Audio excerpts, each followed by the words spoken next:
ਅੱਜ ਮੈਂ ਤੁਹਾਨੂੰ ਇੱਕ ਅਜਿਹੇ ਗ੍ਰੰਥੀ ਸਿੰਘ ਜੋ ਕਿ ਹੈੱਡ ਗ੍ਰੰਥੀ ਨੇ ਉਹਨਾਂ ਨਾਲ ਮਿਲਾਨ ਜਾ ਰਿਹਾ ਜੋ ਕੁਝ ਸਾਲ ਪਹਿਲਾਂ ਤੱਕ ਅਭਿਸ਼ੇਕ ਕੁਮਾਰ ਸੀ, ਪਰ ਅੱਜ ਉਹ ਦਰਸ਼ਨ ਸਿੰਘ ਜੀ ਨੇ। ਕਹਿ ਲਈਏ ਭਾਈ ਸਾਹਿਬ ਭਾਈ ਗਿਆਨੀ ਦਰਸ਼ਨ ਸਿੰਘ ਜੀ।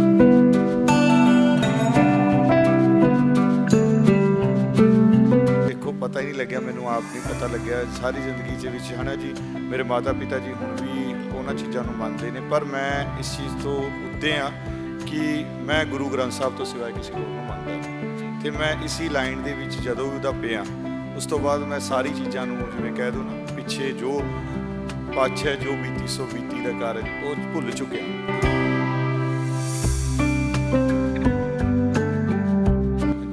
ਕਹਿੰਦੇ ਨਾ ਪ੍ਰੈਕਟੀਕਲੀ ਲਾਈਫ ਦੇ ਵਿੱਚ ਸਿੱਖਣ ਨੂੰ ਮਿਲਦਾ, ਉਹ ਹੱਥ ਨਾਲ ਸੇਵਾ ਕਰਕੇ ਹੀ ਮਿਲਦਾ। ਕਿਉਂਕਿ ਗੁਰੂ ਨਾਨਕ ਸਾਹਿਬ ਨੇ ਵੀ 10 ਨੋਹਾਂ ਦੀ ਕਿਰਤ ਕਰਨ ਨੂੰ ਕਿਹਾ ਸਾਨੂੰ, ਉਵੇਂ ਹੀ ਮੈਨੂੰ ਪਤਾ ਨਹੀਂ ਲੱਗਿਆ ਕਿ ਮੈਂ ਜਦੋਂ ਹੱਥਾਂ ਦੀ ਸੇਵਾ ਕਰਦਾ ਸੀ ਨਾ ਸਤਿਗੁਰ ਦੇ ਦਰ 'ਤੇ ਜਾ ਕੇ, ਅਤੇ ਮੈਨੂੰ ਵੀ ਚਾਅ ਚੜ੍ਹਦਾ ਜੀ ਕਦੀ ਸੁਖਾਸਨ ਕਰਨ ਦਾ ਗੁਰਦੁਆਰਾ ਸਾਹਿਬ ਜਾ ਕੇ, ਅਤੇ ਉਸ ਦੇ ਨਾਲ ਹੀ ਪ੍ਰੇਰਨਾ ਹੋਈ ਕਿ ਅੰਦਰੋਂ ਕਿ ਹਾਂ ਯਾਰ ਮੈਨੂੰ ਅੰਮ੍ਰਿਤ ਛਕ ਲੈਣਾ ਚਾਹੀਦਾ।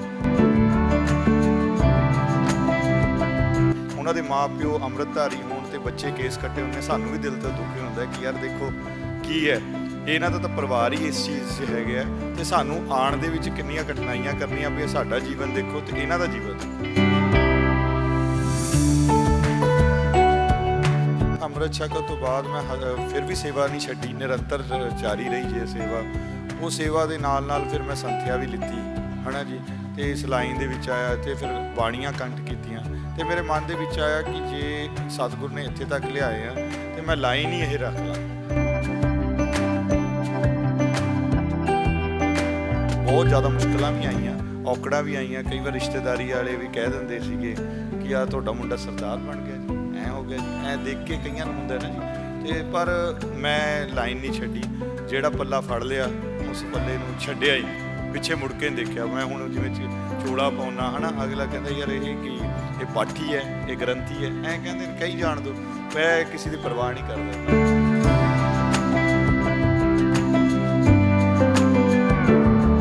ਇਹ ਪਰਮੇਸ਼ਰ ਦੀ ਕਿਰਪਾ। ਮੈਂ ਤਾਂ ਜਦੋਂ ਬਹਿਣਾ ਤਾਬਿਆ ਤੇ ਸਤਿਗੁਰ ਦੀ ਅਰਦਾਸ ਕਰਦਾ ਨਾ ਜੀ, ਇੱਕੋ ਅਰਦਾਸ ਕਰਦਾ, ਮਹਾਰਾਜ ਮੈਨੂੰ ਕੁਛ ਨਹੀਂ ਆਉਂਦਾ, ਜਿਵੇਂ ਤੁਸੀਂ ਗੂੰਗੇ ਦੇ ਸਿਰ ਤੇ ਛੜੀ ਰੱਖ ਕੇ ਬਾਣੀ ਆਣਾ ਜੀ ਗੀਤਾ ਦੇ ਗਿਆਨ ਕਰਾ ਲਿਆ, ਉਵੇਂ ਮੇਰੇ ਤੋਂ ਵੀ ਪਾਠ ਕਰਾ, ਮੈਨੂੰ ਨਹੀਂ ਪਤਾ ਕੀ ਹੈ।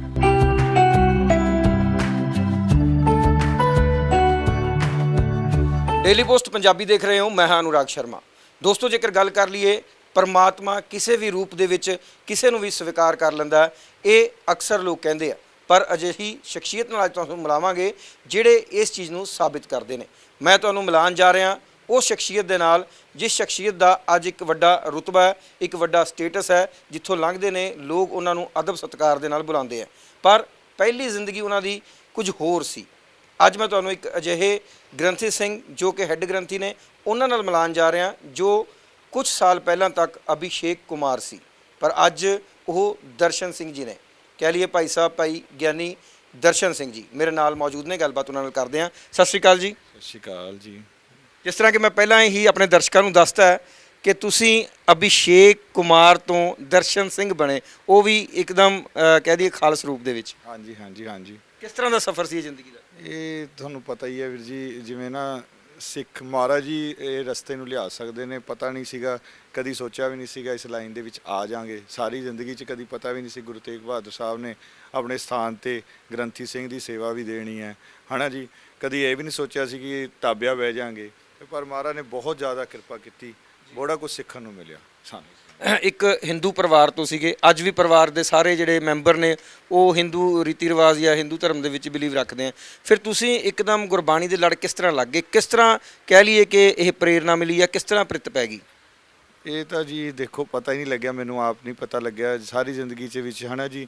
ਮੇਰੇ ਮਾਤਾ ਪਿਤਾ ਜੀ ਹੁਣ ਵੀ ਉਹਨਾਂ ਚੀਜ਼ਾਂ ਨੂੰ ਮੰਨਦੇ ਨੇ, ਪਰ ਮੈਂ ਇਸ ਚੀਜ਼ ਤੋਂ ਉੱਤੇ ਹਾਂ ਕਿ ਮੈਂ ਗੁਰੂ ਗ੍ਰੰਥ ਸਾਹਿਬ ਤੋਂ ਸਿਵਾਏ ਕਿਸੇ ਹੋਰ ਨੂੰ ਮੰਨਦਾ ਨਹੀਂ। ਅਤੇ ਮੈਂ ਇਸੀ ਲਾਈਨ ਦੇ ਵਿੱਚ ਜਦੋਂ ਵੀ ਉਹਦਾ ਪਿਆ, ਉਸ ਤੋਂ ਬਾਅਦ ਮੈਂ ਸਾਰੀ ਚੀਜ਼ਾਂ ਨੂੰ ਜਿਵੇਂ ਕਹਿ ਦਿਓ ਨਾ, ਪਿੱਛੇ ਜੋ ਪਾਛੇ ਜੋ ਬੀਤੀ ਸੋ ਬੀਤੀ ਦਾ ਕਾਰਜ ਉਹ ਭੁੱਲ ਚੁੱਕਿਆ। ਮੈਂ ਜਿਹੜਾ ਵੀ ਹੈ ਗੁਰੂ ਸਾਹਿਬ ਦੇ ਸੇਵਾ, ਹੱਥੀਂ ਸੇਵਾ ਕਰਨੀ ਤੇ ਇਸ ਲਾਈਨ ਦੇ ਵਿੱਚ ਆਉਣਾ ਉਹ ਮੇਨ ਗੱਲ ਸੀ ਮੇਰੀ। ਚਲੋ ਪਾਠ ਤਾਂ ਤੁਸੀਂ ਬਹੁਤ ਕਰਦੇ ਹੋ ਹੈ ਨਾ, ਗੁਰਬਾਣੀ ਨਾਲ ਜੁੜ ਚੁੱਕੇ ਹੋ, ਤੁਸੀਂ ਕੰਠ ਵੀ ਕਰ ਲਈ ਹੈ, ਪਰ ਮੈਂ ਇੱਕ ਗੱਲ ਜਾਣਨਾ ਚਾਹੁੰਦਾ ਵੀ ਇਹ ਸਫ਼ਰ ਦੀ ਸ਼ੁਰੂਆਤ ਕਿਸ ਤਰ੍ਹਾਂ ਹੋਈ, ਪਹਿਲੇ ਦਿਨ ਕਿਸ ਤਰ੍ਹਾਂ ਗੁਰਦੁਆਰਾ ਸਾਹਿਬ ਪਹੁੰਚੇ? ਕਿਉਂਕਿ ਤੁਸੀਂ ਦੱਸਿਆ ਕਿ ਪਹਿਲਾਂ ਮੈਂ ਕਦੇ ਗੁਰਦੁਆਰੇ ਗਿਆ ਹੀ ਨਹੀਂ ਸੀ, 2010 ਤੋਂ ਪਹਿਲਾਂ ਤੁਸੀਂ ਕਦੇ ਗਏ ਨਹੀਂ ਸੀ, ਫਿਰ ਇੱਕਦਮ ਕਿਸ ਤਰ੍ਹਾਂ ਗਏ ਤੇ ਕਿਸ ਤਰ੍ਹਾਂ ਇਹ ਸਫ਼ਰ ਸ਼ੁਰੂ ਹੋਇਆ?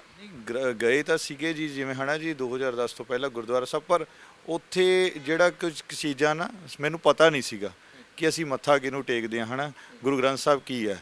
ਉਹ ਜਾ ਕੇ ਜਿਵੇਂ ਸਿੱਖਣਾ, ਹੱਥੀਂ ਸੇਵਾ ਕਰਕੇ ਪ੍ਰੇਰਨਾ ਮਿਲੀ ਮੈਨੂੰ, ਜੋ ਕਹਿੰਦੇ ਨਾ ਪ੍ਰੈਕਟੀਕਲੀ ਲਾਈਫ ਦੇ ਵਿੱਚ ਸਿੱਖਣ ਨੂੰ ਮਿਲਦਾ ਉਹ ਹੱਥ ਨਾਲ ਸੇਵਾ ਕਰਕੇ ਹੀ ਮਿਲਦਾ, ਕਿਉਂਕਿ ਗੁਰੂ ਨਾਨਕ ਸਾਹਿਬ ਨੇ ਵੀ 10 ਨੋਹਾਂ ਦੀ ਕਿਰਤ ਕਰਨ ਨੂੰ ਕਿਹਾ ਸਾਨੂੰ। ਉਵੇਂ ਹੀ ਮੈਨੂੰ ਪਤਾ ਨਹੀਂ ਲੱਗਿਆ ਕਿ ਮੈਂ ਜਦੋਂ ਹੱਥਾਂ ਦੀ ਸੇਵਾ ਕਰਦਾ ਸੀ ਨਾ ਸਤਿਗੁਰ ਦੇ ਦਰ 'ਤੇ ਜਾ ਕੇ, ਤੇ ਮੈਨੂੰ ਵੀ ਚਾਅ ਚੜ੍ਹਦਾ ਸੀ ਕਦੀ ਸੁਖਾਸਨ ਕਰਨ ਦਾ ਗੁਰਦੁਆਰਾ ਸਾਹਿਬ ਜਾ ਕੇ, ਤੇ ਉਸ ਦੇ ਨਾਲ ਹੀ ਪ੍ਰੇਰਨਾ ਹੋਈ ਕਿ ਅੰਦਰੋਂ ਕਿ ਹਾਂ ਯਾਰ ਮੈਨੂੰ ਅੰਮ੍ਰਿਤ ਛਕ ਲੈਣਾ ਚਾਹੀਦਾ ਤੇ ਮੈਂ ਇਸ ਲਾਈਨ ਦੇ ਵਿੱਚ ਆ ਜਾਣਾ। ਸਭ ਤੋਂ ਪਹਿਲਾਂ ਕਿਹੜੇ ਗੁਰਦੁਆਰਾ ਸਾਹਿਬ ਜਾਂਦੇ ਸੀ, ਕਿੱਥੇ ਸੇਵਾ ਕਰਦੇ ਸੀ? ਮੋਤੀ ਮਰਦਾਨ ਸਾਹਿਬ ਦਾ ਗੁਰਦੁਆਰਾ ਸੀਗਾ, ਮੇਰੇ ਘਰ ਦੇ ਕੋਲ ਸੀਗਾ, ਤੇ ਆਪਣਾ ਆਰੀਆ ਸਮਾਜ ਦੇ ਕੋਲ ਹੈਗਾ ਗੁਰਦੁਆਰਾ ਸਾਹਿਬ ਹੋਤੀ ਮਰਦਾਨ, ਉੱਥੇ ਮੈਂ ਹੱਥੀਂ ਸੇਵਾ ਬਹੁਤ ਕੀਤੀ ਹੈ, ਤੇ ਉੱਥੇ ਸਾਰੇ ਜਾਣਦੇ ਵੀ ਨੇ ਮੈਨੂੰ, ਮੇਰੇ ਜੀਵਨ ਬਾਰੇ ਵੀ ਜਾਣਦੇ ਨੇ, ਤੇ ਮੈਂ ਕਿੱਥੋਂ ਤੋਂ ਕਿਵੇਂ ਸਟੈਂਡ ਹੋਇਆ। ਦੇਖੋ ਅੱਜ ਦੇ ਟਾਈਮ ਦੇ ਵਿੱਚ ਜਿਹੜਾ ਯੁੱਗ ਚੱਲ ਰਿਹਾ, ਲੋਕ ਮਾਡਰਨਾਈਜੇਸ਼ਨ ਦੇ ਨਾਮ ਤੇ, ਸੁਸਾਇਟੀ ਦੇ ਨਾਮ ਤੇ, ਜਾਂ ਕਹਿ ਲਈਏ ਪੱਛਮੀ ਸਭਿਅਤਾ ਦੇ ਪ੍ਰਭਾਵ ਦੇ ਵਿੱਚ ਆ ਕੇ ਪਤਿਤ ਹੋ ਰਹੇ ਨੇ, ਕੇਸ ਕਤਲ ਕਰਵਾ ਰਹੇ ਨੇ, ਬਾਣੀ ਤੋਂ ਬੇਮੁਖ ਹੁੰਦੇ ਨਜ਼ਰ ਆ ਰਹੇ ਹਨ। ਬਾਰ-ਬਾਰ ਅਸੀਂ ਦੇਖ ਰਹੇ ਹਾਂ ਪ੍ਰਚਾਰਕ ਵੀ ਇਹ ਗੱਲ ਕਹਿੰਦੇ ਆ ਕਿ ਬਾਣੀ ਦੇ ਨਾਲ ਜੁੜੋ, ਬਾਣੀ ਦੇ ਨਾਲ ਜੁੜੋ, ਤੇ ਤੁਸੀਂ ਇੱਕ ਦੂਸਰੇ ਧਰਮ ਦੇ ਵਿੱਚ, ਚਾਹੇ ਧਰਮ ਸਾਰੇ ਇੱਕ ਜਿਹੇ ਜਿਹੇ ਨੇ, ਪਰ ਤੁਸੀਂ ਇੱਕ ਦੂਸਰੇ ਧਰਮ ਕਹਿ ਲਈਏ ਸਨਾਤਨ ਧਰਮ ਦੇ ਵਿੱਚੋਂ ਸਿੱਖੀ ਲਿਬਾਸ ਦੇ ਵਿੱਚ ਆਏ ਹੋ, ਇਹ ਬਾਣਾ ਪਾਇਆ, ਇਹ ਬੜਾ ਵੱਡਾ ਪਰਿਵਰਤਨ ਹੈ। ਉਹਨਾਂ ਬੱਚਿਆਂ ਨੂੰ ਕੀ ਕਹਿਣਾ ਚਾਹੁੰਦੇ ਹੋ ਜਿਹੜੇ ਅੱਜ ਸਰੂਪ ਤੋਂ ਬੇਸਰੂਪ ਹੋ ਰਹੇ ਨੇ? ਗੁਰੂ ਬਿਨਾਂ ਗਤੀ ਨਹੀਂ ਹੈਗੀ, ਮੇਨ ਤਾਂ ਗੱਲ ਇਹ ਹੈ, ਗੁਰੂ ਬਿਨ ਘੋਰ ਅੰਧਾਰ, ਗੁਰੂ ਬਿਨ ਸਮਝ ਨਾ ਆਵੇ, ਹਨਾ ਜੀ, ਗੁਰੂ ਤੋਂ ਬਿਨਾਂ ਕੁਝ ਨਹੀਂ ਸਮਝ ਆ ਸਕਦਾ।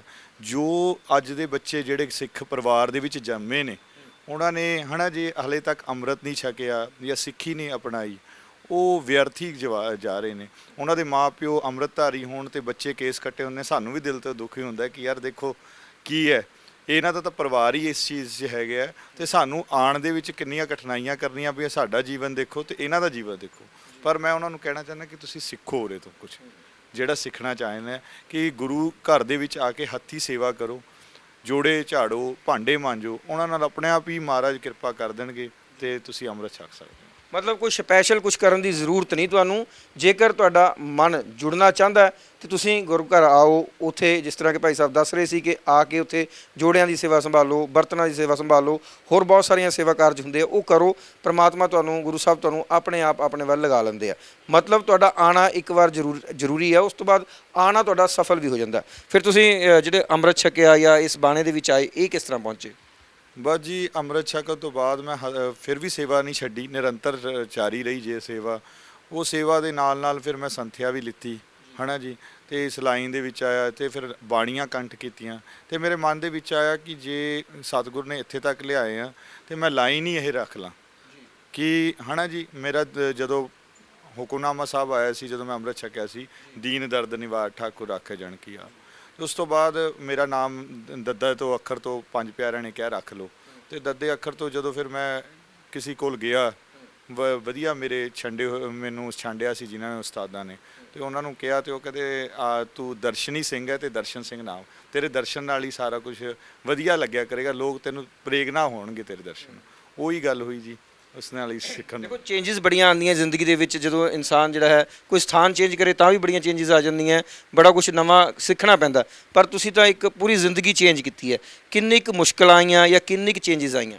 ਬਸ ਬਹੁਤ ਚੇਂਜਿੰਗ, ਬਹੁਤ ਜ਼ਿਆਦਾ ਮੁਸ਼ਕਲਾਂ ਵੀ ਆਈਆਂ, ਔਕੜਾਂ ਵੀ ਆਈਆਂ। ਕਈ ਵਾਰ ਰਿਸ਼ਤੇਦਾਰੀ ਵਾਲੇ ਵੀ ਕਹਿ ਦਿੰਦੇ ਸੀਗੇ ਕਿ ਆ ਤੁਹਾਡਾ ਮੁੰਡਾ ਸਰਦਾਰ ਬਣ ਗਿਆ ਜੀ, ਐਂ ਹੋ ਗਿਆ ਜੀ, ਐਂ ਦੇਖ ਕੇ ਕਈਆਂ ਨੂੰ ਹੁੰਦਾ ਨਾ ਜੀ।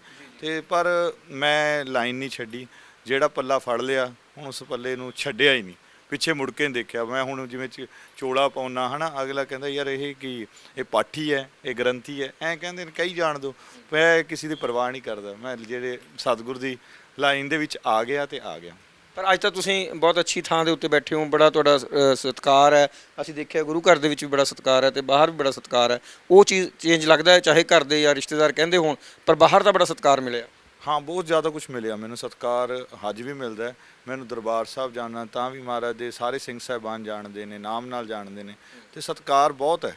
ਪਰ ਮੈਨੂੰ ਇਹ ਵੀ ਪਤਾ ਇਹ ਲਾਈਨ ਜਿਹੜੀ ਹੈ ਨਾ ਜੀ, ਬਹੁਤ ਸਤਿਕਾਰਯੋਗ ਹੈ ਗ੍ਰੰਥੀ ਸਿੰਘ, ਦਾ ਜੀਵਨ ਐਸਾ ਹੋਣਾ ਚਾਹੀਦਾ ਹੈ। ਬਾਬਾ ਬੁੱਢਾ ਜੀ ਦਾ ਜੀਵਨ, ਕਿਉਂਕਿ ਲਾਈਨ ਹੀ ਐਸੀ ਹੈ ਬਾਬਾ ਬੁੱਢਾ ਜੀ ਦੀ, ਹੈ ਨਾ ਜੀ, ਉਸ ਦੇ ਗ੍ਰੰਥੀ ਸਿੰਘ ਬਣਨਾ ਬਹੁਤ ਔਖਾ। ਮੈਂ ਵੀ ਹਲੇ ਤੱਕ ਬਣ ਨਹੀਂ ਸਕਿਆ ਪ੍ਰੋਪਰ, ਸਤਿਗੁਰ ਕਿਰਪਾ ਕਰਨ ਤਾਂ ਹੀ ਬਣ ਜਾ ਸਕਦਾ ਜੀ, ਐ ਨਹੀਂ ਕੁਝ ਕਰ ਸਕਦੀ ਕਿਰਪਾ। ਪਰਿਵਾਰ ਦੇ ਵਿੱਚ ਕੋਈ ਦਿੱਕਤ ਆਉਂਦੀ ਹੈ ਕਿਉਂਕਿ ਉਸੇ ਪਰਿਵਾਰ ਦੇ ਵਿੱਚ ਤੁਸੀਂ ਰਹਿ ਰਹੇ ਹੋ, ਉੱਥੇ ਦੂਸਰੇ ਤਰ੍ਹਾਂ ਦਾ ਪਾਠ ਪੂਜਾ ਹੋ ਰਿਹਾ ਹੈ, ਇੱਧਰ ਤੁਸੀਂ ਕੁਝ ਹੋਰ ਪਾਠ ਪੂਜਾ ਕਰਦੇ ਹੋ, ਕੋਈ ਫਰਕ ਨੇ? ਉਹਨਾਂ 'ਚ ਵੀ ਚੇਂਜਿੰਗ ਆਉਣ ਲੱਗ ਗਈਆਂ ਨੇ। ਮਾਤਾ ਪਿਤਾ ਨੇ ਮੇਰੇ ਘਰ ਦੇ ਵਿੱਚ, ਉਹ ਵੀ ਹੁਣ ਗੁਰਬਾਣੀ ਸੁਣਨ ਲੱਗ ਗਏ ਨੇ, ਉਹ ਵੀ ਇਸ ਲਾਈਨ ਦੇ ਵਿੱਚ ਪ੍ਰੈਕਟੀਕਲੀ ਜੀਵਨ ਜਿਹੜਾ ਹੈ ਨਾ ਉਹਨਾਂ ਦਾ ਵੀ ਚੇਂਜ ਹੋਣ ਲੱਗ ਗਿਆ। ਕਿਉਂਕਿ ਜਿਵੇਂ ਕਹਿ ਦਿਓ ਪਾਰਸ ਕੇ ਸੰਗ ਤਾਂਬਾ ਵਿਗਰਿਓ ਸੋ ਤਾਂਬਾ ਕੰਚਨ ਹੋਏ ਨਿਬਰਿਓ, ਹੈ ਨਾ, ਤੇ ਉਵੇਂ ਉਹਨਾਂ ਦੇ ਵੀ ਜੀਵਨ ਦੇ ਵਿੱਚ ਬਹੁਤ ਜ਼ਿਆਦਾ ਚੇਂਜਿੰਗ ਆ ਚੁੱਕੀਆਂ ਨੇ, ਆ ਵੀ ਰਹੀਆਂ ਨੇ, ਮੈਨੂੰ ਦਿਖ ਰਿਹਾ ਜਿਹੜਾ। ਜਦੋਂ ਤੁਸੀਂ ਗੁਰਬਾਣੀ ਦੇ ਤੁਕਾਂ ਬੋਲਦੇ ਹੋ ਤਾਂ ਇਹ ਲੱਗਦਾ ਨਹੀਂ ਵੀ ਤੁਹਾਨੂੰ 5-7 ਸਾਲ ਹੀ ਹੋਏ ਆ, ਬੜਾ ਰਸ ਹੈ ਤੁਹਾਡੀ ਬਾਣੀ ਦੇ ਵਿੱਚ। ਇਹ ਕਿਸ ਤਰ੍ਹਾਂ ਆਇਆ ਜੀ? ਫਿਰ ਦੁਬਾਰਾ ਸਵਾਲ ਕਰ ਦਿੰਦਾ, ਜਦੋਂ ਤੁਸੀਂ ਗੁਰਬਾਣੀ ਦੇ ਉਚਾਰਨ ਕਰਦੇ ਹੋ ਬੜਾ ਰਸ ਝਲਕਦਾ, ਇਸ ਤਰ੍ਹਾਂ ਨਹੀਂ ਲੱਗਦਾ ਵੀ ਤੁਸੀਂ ਹੁਣੇ ਜੁੜੇ ਹੋ, ਇਹ ਕਿਸ ਤਰ੍ਹਾਂ ਜੀ? ਇਹ ਪਰਮੇਸ਼ਰ ਦੀ ਕਿਰਪਾ। ਮੈਂ ਤਾਂ ਜਦੋਂ ਬਹਿਣਾ ਤਾਬਿਆ ਤੇ ਸਤਿਗੁਰ ਦੀ ਅਰਦਾਸ ਕਰਦਾ ਨਾ ਜੀ, ਇੱਕੋ ਅਰਦਾਸ ਕਰਦਾ, ਮਹਾਰਾਜ ਮੈਨੂੰ ਕੁਝ ਨਹੀਂ ਆਉਂਦਾ, ਜਿਵੇਂ ਤੁਸੀਂ ਗੂੰਗੇ ਦੇ ਸਿਰ ਤੇ ਛੜੀ ਰੱਖ ਕੇ ਬਾਣੀ ਆਣਾ ਜੀ ਗੀਤਾ ਦੇ ਗਿਆਨ ਕਰਾ ਲਿਆ, ਉਵੇਂ ਮੇਰੇ ਤੋਂ ਵੀ ਪਾਠ ਕਰਾ ਲਿਆ, ਮੈਨੂੰ ਨਹੀਂ ਪਤਾ ਕੀ ਆ। ਸੋ ਗੁਰੂ ਘਰ ਹੁਣ ਤੁਸੀਂ ਪਹੁੰਚਦੇ ਹੋ, ਗੁਰੂ ਸਾਹਿਬ ਦੀ ਬੜੀ ਅਪਾਰ ਕਿਰਪਾ ਤੁਹਾਡੇ ਤੇ ਹੋ ਰਹੀ ਹੈ, ਸੋ ਇੱਥੇ ਆ ਕੇ ਕਿਸ ਤਰ੍ਹਾਂ ਦਾ ਆਨੰਦ ਮਹਿਸੂਸ ਕਰਦੇ ਹੋ?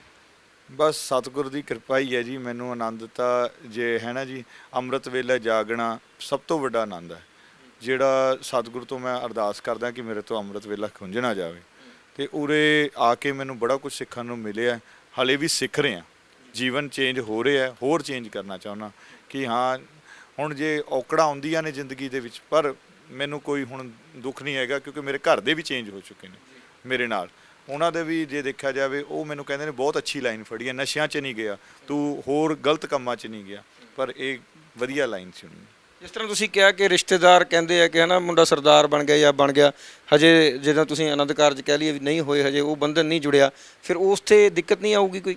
ਜੇ ਆਊਗੀ ਮੈਂ ਤਾਂ ਸਤਿਗੁਰ ਤੇ ਛੱਡਿਆ ਹੋਇਆ ਜੀ, ਸਤਿਗੁਰ ਨੇ ਜਿੱਥੇ ਪਾਇਆ ਉੱਥੇ ਕਰ ਦੇਣਗੇ। ਮੈਨੂੰ ਨਹੀਂ ਪਤਾ ਕਿ, ਮੈਨੂੰ ਤਾਂ ਇੰਨੀ ਕੁ ਗੱਲ ਪਤਾ ਹੈ, ਜੇ ਮੈਂ ਇਸ ਬਾਣੇ 'ਚ ਜਿਹਨੂੰ ਕਿਸੇ ਨੇ ਪਸੰਦ ਕਰਨਾ ਹੋਏਗਾ ਕਰ ਲੇਗਾ, ਨਹੀਂ ਤਾਂ ਨਾ ਸੀ। ਮੈਨੂੰ ਇਹ ਕੋਈ ਨਹੀਂ, ਹਾਂ ਮੈਨੂੰ ਇਹ ਨਹੀਂ ਹੈਗਾ ਕਿ ਮੈਂ ਵਿਆਹ ਜ਼ਰੂਰੀ ਕਰਾਉਣਾ, ਨਹੀਂ, ਜੇ ਇਸ ਬਾਣੇ 'ਚ ਕੋਈ ਪਸੰਦ ਕਰੇਗਾ ਠੀਕ ਹੈ, ਨਹੀਂ ਤਾਂ ਨਾ ਸੀ।